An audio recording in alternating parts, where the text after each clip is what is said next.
Тот июльский день казался вылитым из чистого золота и расплавленной лазури, а воздух был настолько густым от аромата соли, разогретого песка и цветущих олеандров, что его, казалось, можно было осязать физически. Для 3 давних подруг — Катрин, Анны и Лены — этот долгожданный выезд к побережью стал не просто отпуском, а настоящим актом спасения от бесконечной череды офисных будней, бесконечных отчетов и изматывающей городской суеты. Катрин, обладавшая неиссякаемым запасом энтузиазма и вечно искрящейся энергией, как обычно, взяла на себя роль идейного вдохновителя этого путешествия. Она верила, что только море с его первозданной мощью и бесконечностью способно смыть накопившуюся усталость и подарить ту истинную свободу, которой так не хватает в тесных рамках мегаполиса. Оказавшись на пляже, девушки долго не могли прийти в себя от восторга, вдыхая полной грудью влажный воздух и наблюдая, как линия горизонта стирает границы между небом и водой, превращая мир в единое бескрайнее пространство. Солнце стояло в самом зените, превращая морскую гладь в гигантское зеркало, усыпанное миллиардами ослепительных бриллиантовых искр. Идея покататься на плюшке возникла у Катрин спонтанно, когда она увидела, как весело группа туристов подпрыгивает на гребнях волн вслед за мощным гидроциклом. Анна и Лена поначалу сомневались, предпочитая ленивое созерцание прибоя под тенью широкого зонтика. Но азартный блеск в глазах Катрин и ее заразительный смех быстро сломили их сопротивление. Спустя короткое время они уже стояли у причала, примеряя ярко-оранжевые спасательные жилеты, которые казались чересчур объемными и делали их похожими на неуклюжих, но счастливых птиц.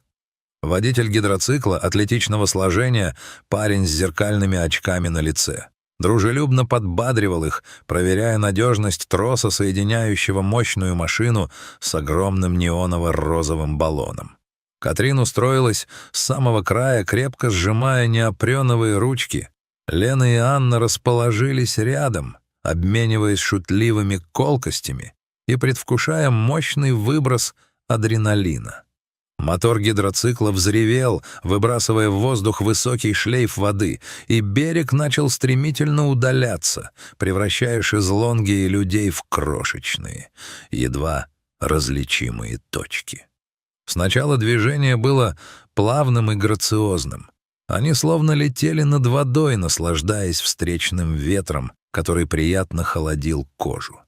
Но вскоре водитель, почувствовав задор пассажирок, прибавил газу, и плюшка начала свой безумный, захватывающий танец. Смех подруг заполнял все пространство вокруг, сливаясь в единую симфонию с гулом двигателя и криками чаек. Надувной снаряд с гулким треском шлепался по воде, подпрыгивая на каждом гребне, и в моменты этого кратковременного полета у девушек буквально перехватывало дыхание. Катрин чувствовала себя абсолютно счастливой. Ее переполняло чувство свободы, пока они уносились все дальше и дальше в открытое море, где вода из лазурной превращалась в густую кобальтово-синюю бездну. Однако море при всей своей красоте всегда остается стихией непредсказуемой. В какой-то момент, когда гидроцикл закладывал особенно крутой, лихой вираж, а скорость достигла своего апогея, массивная встречная волна ударила в борт плюшки. Снаряд подбросило слишком высоко и резко наклонило под опасным углом. Пальцы Катрин, ставшие скользкими от соленых брызг, на долю секунды потеряли опору, и инерция безжалостно выбросила ее в воду. Удар о поверхность был неожиданно жестким, словно она упала на бетон, и Катрин мгновенно ушла под воду, видя над собой лишь удаляющееся розовое пятно и кружево пены. Когда спасательный жилет вытолкнул ее обратно на поверхность, она судорожно глотнула в воздух и начала кричать, звать подруг. Но ее голос был безнадежно тихим по сравнению с ревом мотора. Анна и Лена, оглушенные собственным визгом и свистом ветра, даже не обернулись, будучи абсолютно уверенными, что их компания по-прежнему в полном составе.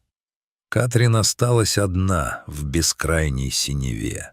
С каждой минутой расстояние между ней и плюшкой увеличивалось, пока та окончательно не превратилась в точку и не исчезла за гребнями волн.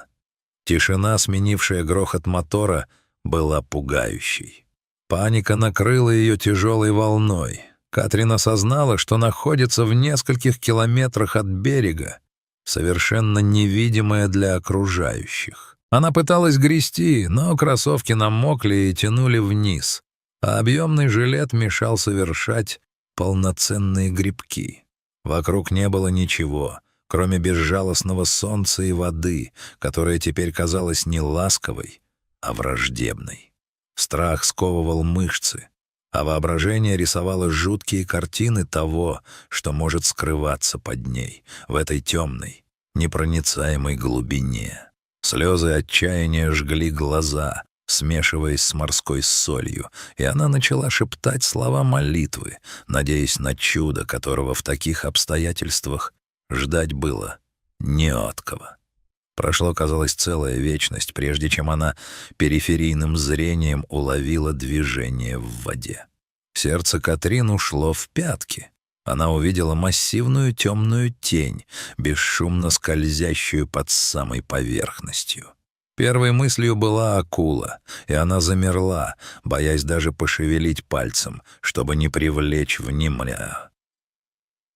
Но тень приблизилась, и из воды плавно показался знакомый серый плавник, а затем и морда дельфина. Это был крупный афалинос с добрыми, почти человеческими глазами, в которых не было и тени агрессии.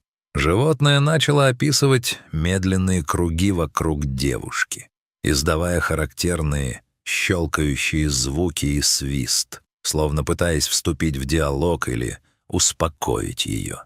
Изумление Катрин было столь велико, что страх на мгновение отступил.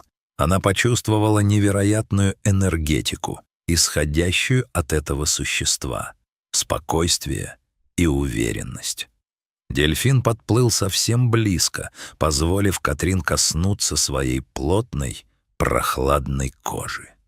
Он словно понимал ее положение и аккуратно подталкивал ее носом, указывая направление к берегу. Катрин поняла — это ее единственный шанс. Собрав остатки воли, она поплыла вслед за своим серебристым проводником. Это был удивительный заплыв. Дельфин не уходил вперед. Он подстраивался под ее медленный темп, иногда выпрыгивая из воды, чтобы она не теряла ориентир. В этом единении с диким животным Катрин обрела второе дыхание. Она больше не чувствовала себя жертвой обстоятельств. Она была частью этого великого океана. Дельфин вел ее методично, обходя участки с сильным обратным течением и выбирая наиболее спокойные зоны, словно обладал встроенной картой этих вод. В это время на пляже разыгрывалась настоящая драма. Когда гидроцикл причалил к берегу, и Анна с Леной, смеясь, начали спрыгивать с плюшки, они внезапно осознали, что место Катрин пустует. Секундное замешательство сменилось леденящим ужасом. Анна закричала, указывая на пустую ручку, за которую еще недавно держалась подруга. Водитель гидроцикла побледнел, осознав, что произошло. На берегу началась суета. Люди вызывали спасателей. Лена в слезах пыталась рассмотреть что-то на горизонте через бинокль спасательной вышки, а Анна просто упала на песок, закрыв лицо руками. Они понимали, сколько времени прошло с момента последнего поворота, и шансы найти человека в открытом море с каждой минутой стремились к нулю. Водитель уже собирался снова выйти в море на поиски, как вдруг кто-то из толпы крикнул: «Смотрите, там кто-то плывет!»